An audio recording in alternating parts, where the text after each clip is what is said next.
Alors Étienne de Crécy, tu nous fais le plaisir de venir au festival Panorama. Alors raconte-nous un petit peu. C'est le même show, sauf que j'ai un peu progressé depuis, mais c'est le même show que j'avais fait aux Vieilles Charrues, à Carhaix cet été. Bon, j'ai fait un peu des progrès depuis ce concert-là, mais c'est grosso modo le même show. Alors on aura des titres comme No Brain, on aura... Il y a le No Brain, Ouais. Binary, et il y a beaucoup en fait dans ce spectacle-là, il y a encore pas mal de morceaux que j'ai pas encore sortis en fait, c'est les prochains maxi qui vont venir, le Everything Gonna Be Alright, Super Computer et Neuronal Network, c'est des morceaux qui sont pour le moment encore inédits.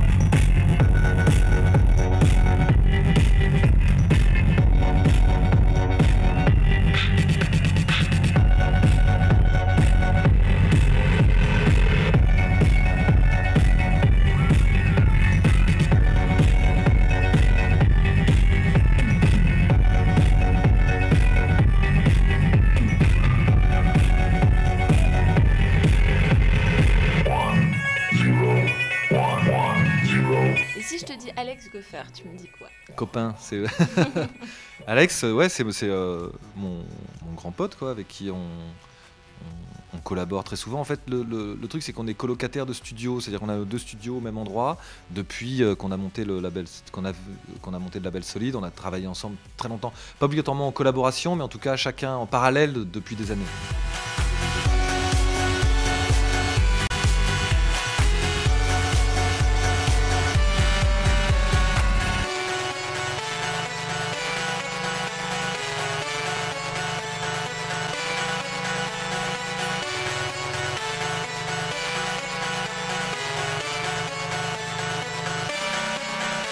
Quand on parle d'Étienne de Crécy, on voit le côté très scénographique par rapport au cube. Alors pourquoi ce cube? Est-ce qu'il y a une explication ou pas du tout? Avant de faire le cube, j'avais tourné longtemps avec justement Alex Goffer et Julien Delfaux, alias Monsieur Joe.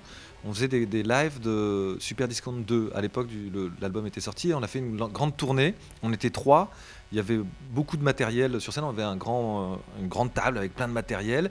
Et en fait, c'est un live qui avait commencé. C'était à l'époque, quand on a commencé ça, c'est l'époque où la musique électronique n'était pas encore revenue sur le devant de la scène. C'était un moment où après justement l'espèce de grosse vague French Touch, c'était redescendu, les jeunes écoutaient plus du rock et des trucs comme ça.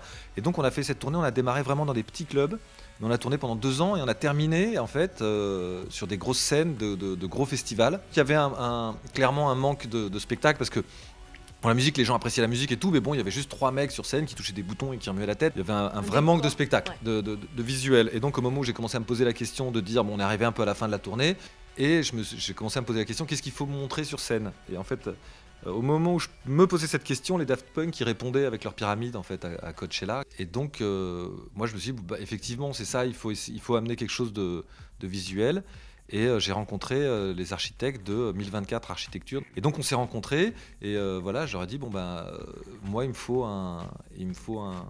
une scénographie en fait pour un concert. Et donc ils ont travaillé à droite, à gauche, des trucs comme ça et tout. Et puis ils m'ont montré la maquette du cube en fait. L'effet en maquette était aussi impressionnant que l'effet en grand.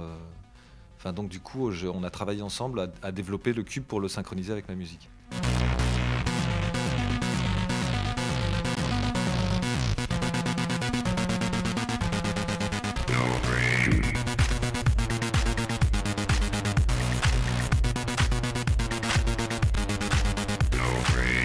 Alors maintenant je vais te poser une petite question, donc je vais te donner quelques groupes et si tu peux me donner un adjectif, Vitalik. Le truc, c'est vrai quand il avait sorti bon, moi d'abord j'apprécie beaucoup sa musique, mais c'est vrai que le maxi qu'il avait sorti à l'époque, ça avait fait tellement de bien en fait, parce que c'est un gars qui était, c'est au moment justement, c'est au moment où toute la French Touch devenait dégueulasse, où en fait la musique électronique avait pris où tout le monde était à la course aux singles radio, les trucs comme ça, et lui il a donné un signal très important, qui a été vachement important pour moi, qui a dit hop hop hop, attendez, n'oubliez pas d'où vient.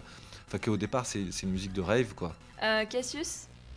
Et ben copain aussi. Ouais. Non, j'ai été vachement impressionné par leur dernier maxi, I Love You So. Je trouve ça super. C'était une belle proposition en fait dans la musique électronique. C'était vachement vachement bien, vachement frais. Le morceau il est super bien, je trouve ça courageux d'avoir sorti un truc comme ça et je suis content du succès qu'il a rencontré leur morceau.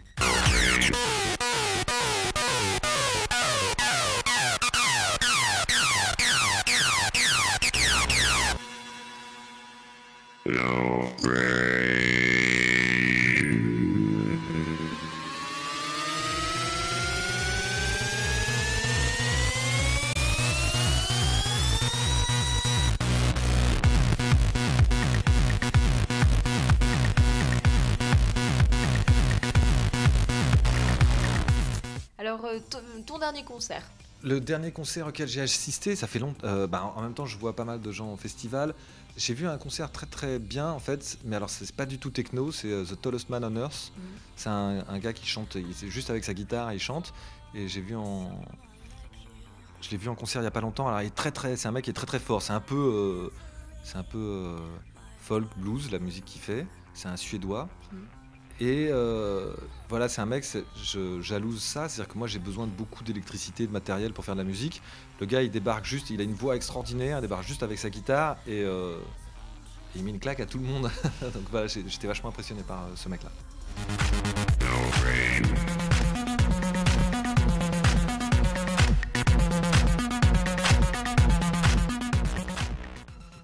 Bah, merci beaucoup. Mais je t'en prie. C'est gentil.